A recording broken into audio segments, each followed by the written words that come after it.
Hello, English learners. Welcome back to EnglishPod. My name is Marco. And I'm Erica. And today we're going to be taking you to the airport. That's right. We're going to listen as a man checks in at the airport and deals with his luggage.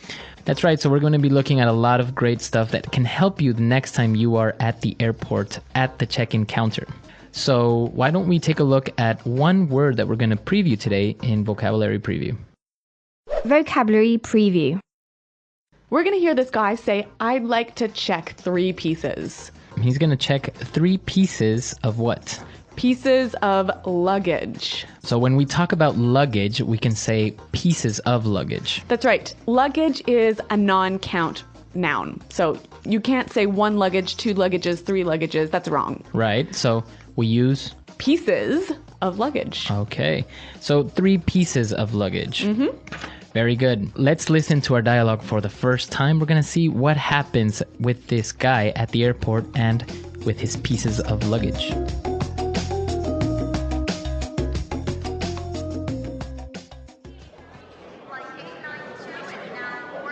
Next, please. Hello, sir. May I see your passport, please? Yes, here you go. Will you be checking any bags today? Yes, I'd like to check 3 pieces. I'm sorry, sir. Airline policy only allows 2 pieces of checked luggage at 20 kilograms each, plus 1 piece of carry-on luggage. I will have to charge you extra for the additional suitcase. What? Why? I'm taking an intercontinental flight. I'm flying 16,000 kilometers. How am I supposed to take only 2 20-kilo bags? That's absurd. I'm sorry, sir. There's nothing I can do. You cannot board the flight with that large bag either. Carry-on bags must fit in the overhead compartment or under your seat. That bag is clearly too big. Now I see. You charge next to nothing for an international ticket. When it comes to charging for any other small thing, you charge an arm and a leg. So tell me, miss, how much will I have to pay for all of this? Let's see. $625 US. That's more than my round-trip ticket!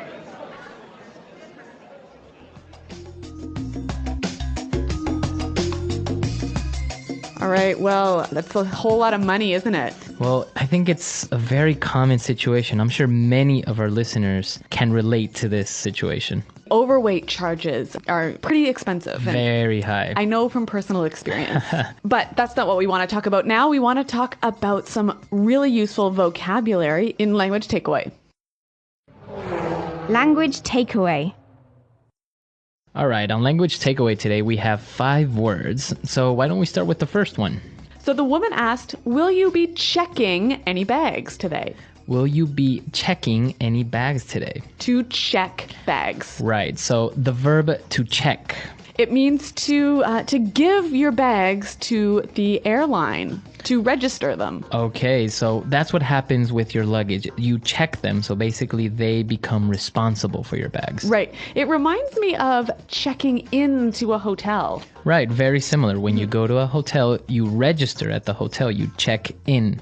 In this case, you just check your luggage. You don't check in your luggage. Right. Okay, so check luggage.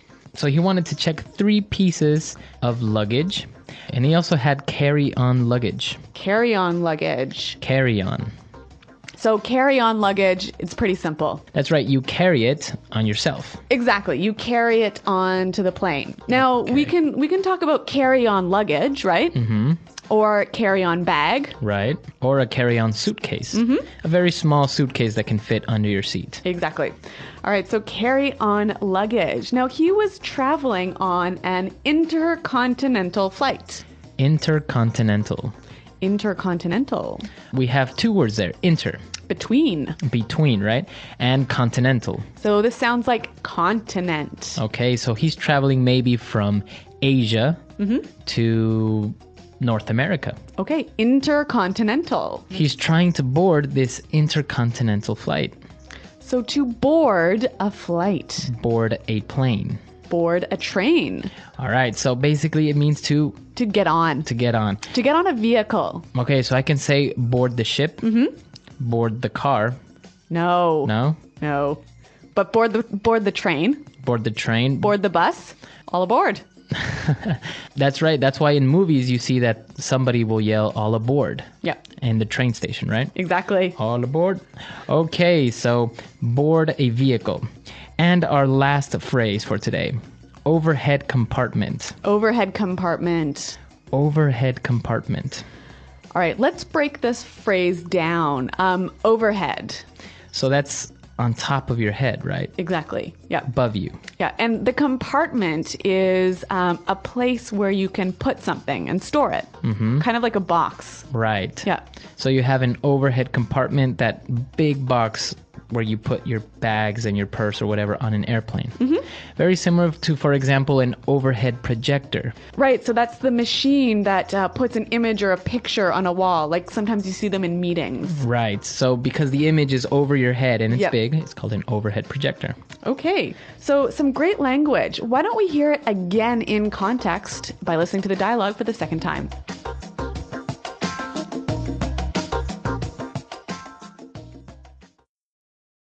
Next, please.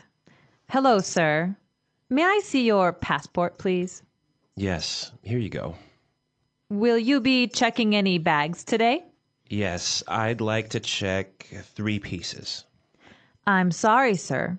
Airline policy allows only 2 pieces of checked luggage at 20 kilograms each, plus 1 piece of carry-on luggage.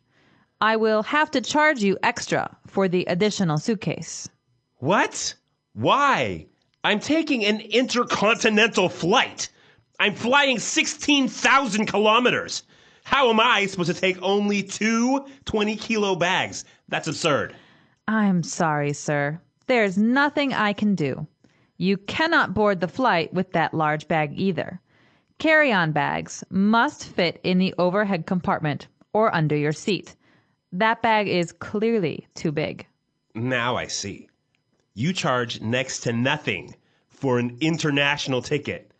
But when it comes to charging for any other small thing, you charge an arm and a leg. So tell me, miss, how much will I have to pay for all this? Let's see. $625 US. No, that's more than my round-trip ticket. All right, so I think it's a little bit more clear now. And with this, it's time for us to take a look at some great phrases in putting it together. Putting it together. So this guy was pretty angry about this airline policy, and he said, "How am I supposed to? How am I supposed to? How am I supposed to?" Okay, so before we get into explaining this, why don't we listen to a couple of examples so we can try and understand what it means? Example 1. How am I supposed to fit the dog in the car? There are 10 people in there already. Example 2. How is she supposed to get to work if her car's in the shop? Example 3. How are we supposed to know the answer to that? It's impossible. Okay, so I can understand that it means, how can I do this? Right. How do you expect me to do this? How is it possible for me to do this? Very good. It's a phrase you use when you're frustrated, right? Yeah, exactly. You're maybe a little bit frustrated or you're maybe nervous of something that you can't do or don't know how. Yeah, this phrase, it's not impolite, but it sort of gives the idea that you're challenging the other person a little bit. Maybe, yeah. Yeah. Okay. So a good phrase that you can use in different situations and you can try and mix it up with different verbs, right? Right. All right. Now let's take a look at our next phrase. I'm sorry, sir. There's nothing I can do. There's nothing I can do. There's nothing I can do. There's nothing I can do. So basically, the woman can't help the man, even though he's insisting and he's pushing that he wants another solution. Yep. Right? So finally, she says, I'm sorry, there's nothing I can do. So we use this phrase when someone's pushing you too much, right? Right, and you would use it only in that situation Yep. towards the end because it is a little bit, It's strong. it's not impolite, but it's just you're saying, you know what, I'm sorry, I can't do anything about it. Now let's move on to our third phrase. You charge next to nothing.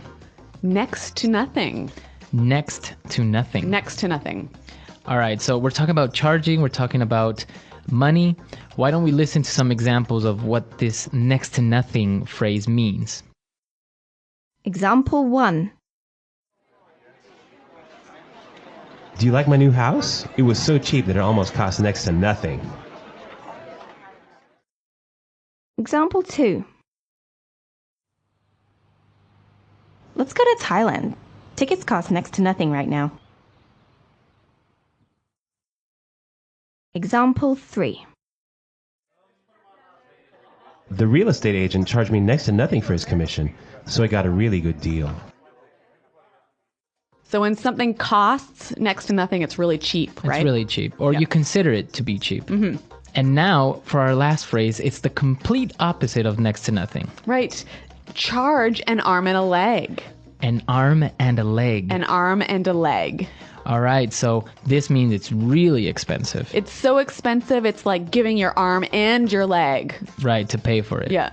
Very good. So next to nothing, really cheap. An arm and a leg, really expensive. Can we look at the use here? All right, so in the dialogue we heard, you charge an arm and a leg, but we can also say it costs an arm and a leg. Right, because we are referring to money, right? All right, so some great phrases here. Now, I think it's time we listen to our dialogue one more time.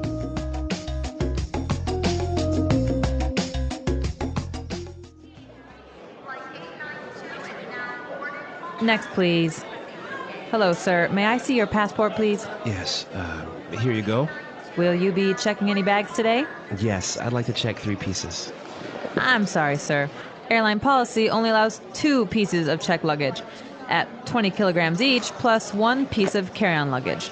I will have to charge you extra for the additional suitcase. What? Why? I'm taking an intercontinental flight. I'm flying 16,000 kilometers. How am I supposed to take only 2 20-kilo bags? That's absurd.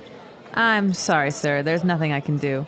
You cannot board the flight with that large bag either. Carry-on bags must fit in the overhead compartment or under your seat. That bag is clearly too big. Now I see. You charge next to nothing for an international ticket. When it comes to charging for any other small thing, you charge an arm and a leg. So tell me, miss, how much will I have to pay for all of this? Let's see. $625 US. That's more than my round-trip ticket! Okay, so airline policies, luggage, it's always a problem, right? Most of the time you always end up paying overweight when you travel. Yeah, I know that this happened to me once, and it was really expensive. Really, what happened? I was flying on an intercontinental flight from India back to Europe, and I had too many extra bags, but I really needed to bring them, and so it cost me $6,000. $6,000. Yeah. Wow. So my credit card was pretty maxed out after that. That's incredible. Yeah. Well, I'm sure many of our users probably suffered similar experiences like this, so please come to our website and share it with us at EnglishPod.com. That's right. Marco and I are always around to answer your questions, so please check us out. And thanks for downloading, you guys. Until next time, goodbye.